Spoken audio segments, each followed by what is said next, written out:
ये है नई तिथि क्या है, क्या बदलाव हुआ है?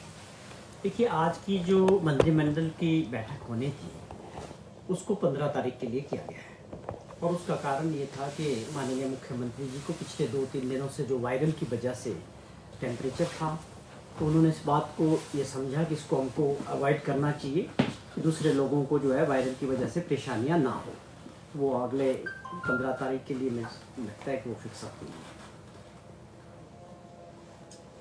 सर, लगातार नशा जो है वो प्रदेश में बढ़ रहा है और इसको लेकर किस तरह की मुहिम चलाई जा रही है? एसआईटी भी गठित की गई है।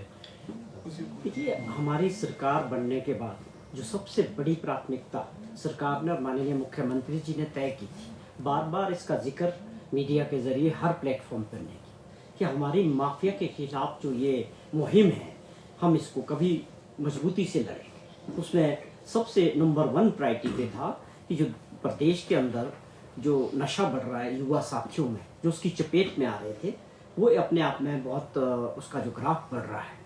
और हुआ, मुझे लगता है कि पंजाब में थोड़ी बहुत जिस प्रकार से उठता पंजाब के बाद लोगों ने जो इस ट्रेड में, आप ये ट्रेड कह सकते हैं आज की डेट में, जो ये धंधा कर रहे हैं, जो इसके पैडलर्स हैं, जो सप्लायर्स हैं, उन्होंने हिमाचल की तरफ पिछले कुछ वर्षों में अपने आप को आगे बढ़ाया। और अनफॉर्चुनेटली पिछले 5 साल में मुझे लगता है कि इसको प्रायोरिटी के तौर पे नहीं लिया गया। लेकिन आज ये समाज की एक बहुत बड़ी बुराई हिमाचल प्रदेश के लिए बन चुकी है।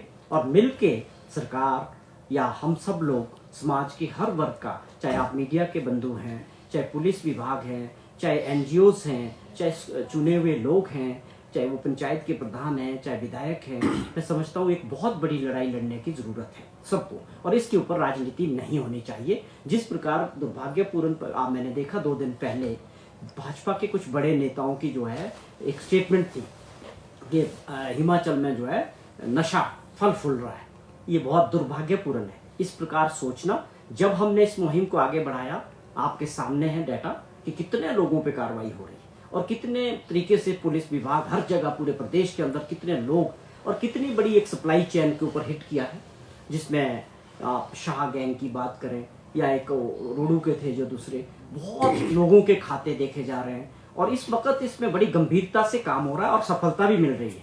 और इस प्रकार भाजपा के विपक्ष के जिम्मेवार नेताओं को इस तरह की बयानबाजी करके इस मुहिम को कमजोर नहीं करना चाहिए। मेरी उन सब से अपील है कि आप किसी न किसी तरह इस मुहिम का सहयोग करें, क्योंकि ये समाज से जुड़ी हुई है, हमारे भविष्य का, हिमाचल के जो भविष्य है, बच्चे हैं, उनसे जुड़ी हुई है। तो उनको जिस प्रकार मुख्यमंत्री जी ने अपनी मंशा साफ की है कि हम इस लड़ाई में पूरी ताकत के साथ सबको साथ लेके इसको एक अंजाम तक बनाने का प्रयास करेंगे। और रिहेबिलिटेशन सेंटर्स को भी सोलन में एक बहुत बड़ा रिहेबिलिटेशन सेंटर भी खोल रहे हैं। तो ये एक समाज की ऐसी बुराई है जिसमें मुझे लगता है कि बिना राजनीतिक उद्देश्य से हम सबको, राजनीति विपक्ष हो, सत्ता पक्ष हो, समाज का हर वर्ग मिल के काम करने की आवश्यकता है। नरेश जी, हाल ही में जो है पूरे प्रदेश भर में रेड्स हुई हैं नशे के मामले को लेकर, और उसमें आप ही की पार्टी के पूर्व विधायक सतपाल रायजादा ने सवाल उठाया। उन्होंने कहा कि डीजीपी की जो है षड्यंत्र कर रहे हैं भाजपा के साथ मिलकर सरकार को अस्थिर करने को लेकर। उन्होंने ये भी कहा कि मिला ही कुछ नहीं है इस रेड में। देखिए, आप एक चीज और इस बात को मैं जोड़ता हूँ, आप ये समझें कि गंभीरता सरकार की इस बात से भी नजर आती है। इसमें कोई सरकारी कर्मचारी हो, किसी भी तरह का कोई व्यक्ति हो, वो पुलिस विभाग का हो, सरकार की गंभीरता बड़ी साफ है कि किसी को भी बख्शा नहीं जाएगा। जो भी आदमी नशे के साथ किसी भी तरह से मिलेगा, वो किसी भी पद पे होगा, उसके अगेंस्ट कार्रवाई होगी। ये एक अलग घटना है कि किसी जगह नहीं मिला या मिला, या किसी व्यक्ति विशेष ने किस संदर्भ में ये बात कही है, इस बात को वो बेहतर समझते हैं। हमारी जो मुहिम है वो नशा मुक्त हिमाचल प्रदेश करने की है।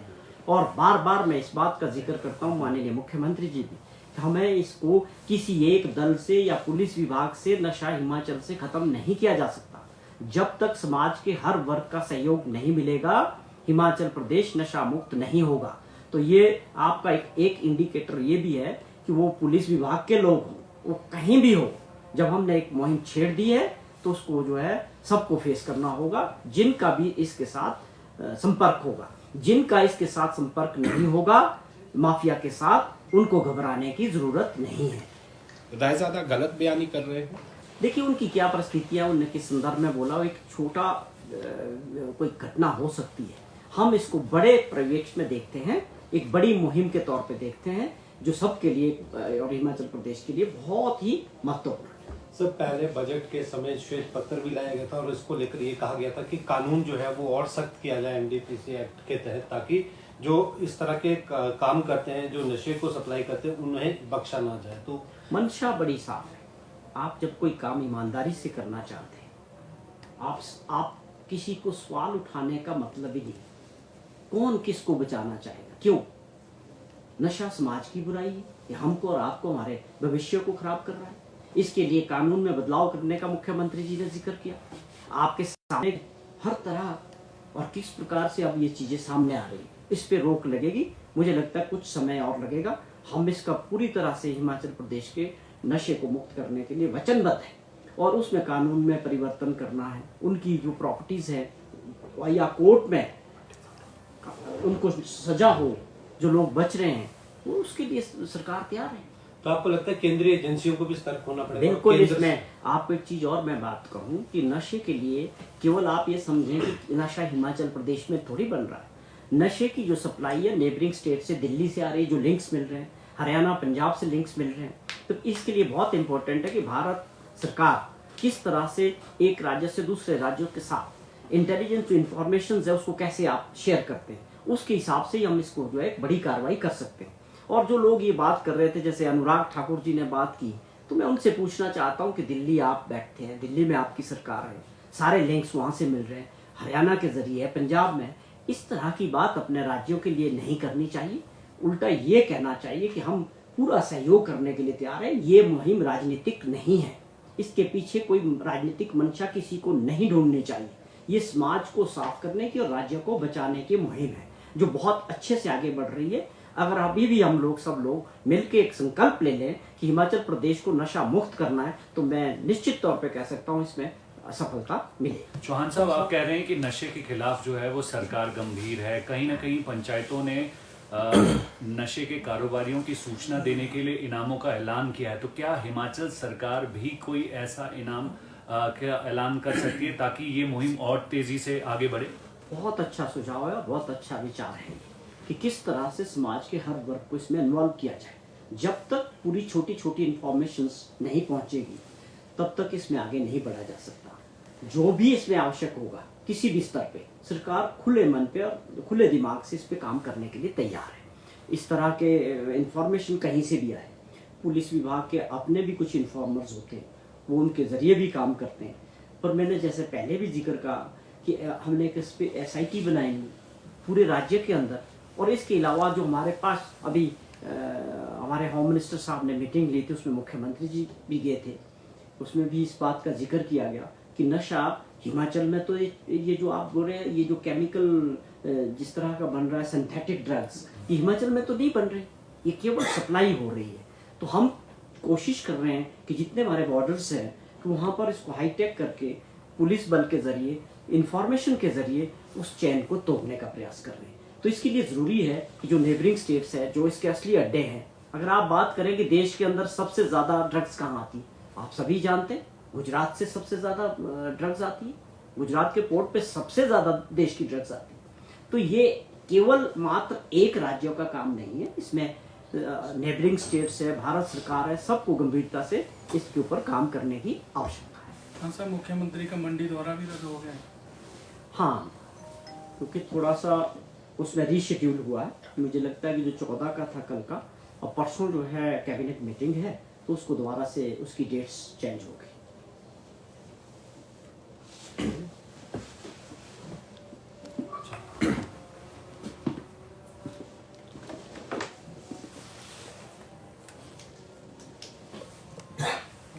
लकवा वाला सवाल है, हम घोषित कर देना सर।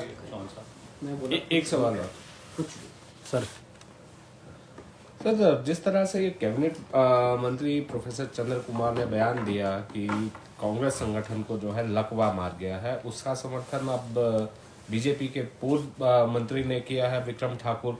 वो कह रहे हैं कि संगठन नाम की तो कोई चीज कांग्रेस पार्टी के भीतर नहीं रह गई है। देखिए, ये स्वाभाविक है कि हिमाचल प्रदेश कांग्रेस पार्टी का पुनर्गठन होना है। पीसीसी की बात करें, डिस्ट्रिक्ट कांग्रेस कमेटीज़ की या ब्लॉक कांग्रेस कमेटीज़ की, सभी बनने कुछ ऑब्जर्वर्स हाईकमान ने भेजे थे, वो अपने काम में लगे, उन्होंने अपनी रिपोर्ट तैयार कर दी है और पार्टी हाईकमान को सौंप दी है।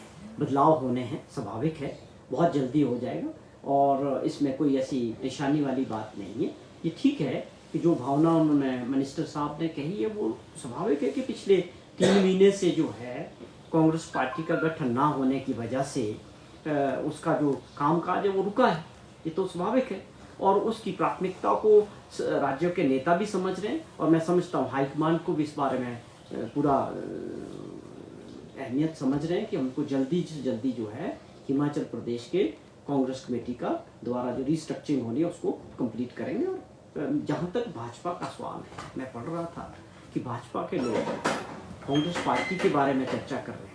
मैं समझता हूँ कि उनको अपने दल में वहाँ गंभीरता है, वहाँ पर जिस प्रकार भाजपा 5 गुटों में बटी हुई है, सब सामने दिख रहा है और उनका भी आप समझें कि जो भाजपा सी, जो कांग्रेस से जो लोग उनके घर में गए हैं पिछले वर्ष, उन्होंने जिस तरह से उनका वर्चस्व वहाँ बढ़ा है और उनकी सीधी पहुँच पार्टी हाईकमान तक बनी है और राज्यों के नेताओं को साइडलाइन करके वो जिस प्रकार से वहाँ काम कर रहे हैं भाजपा में, वो चिंता का विषय है। 5 दल बने, स्वाभाविक तौर पे जयराम जी की अपनी टीम है, बिंदल साहब की अपनी टीम है, अनुराग जी बड़े नेता रहे, मंत्री रहे, उनकी अपनी टीम है, नड्डा साहब सबसे बड़े नेता, उनकी अपनी टीम है।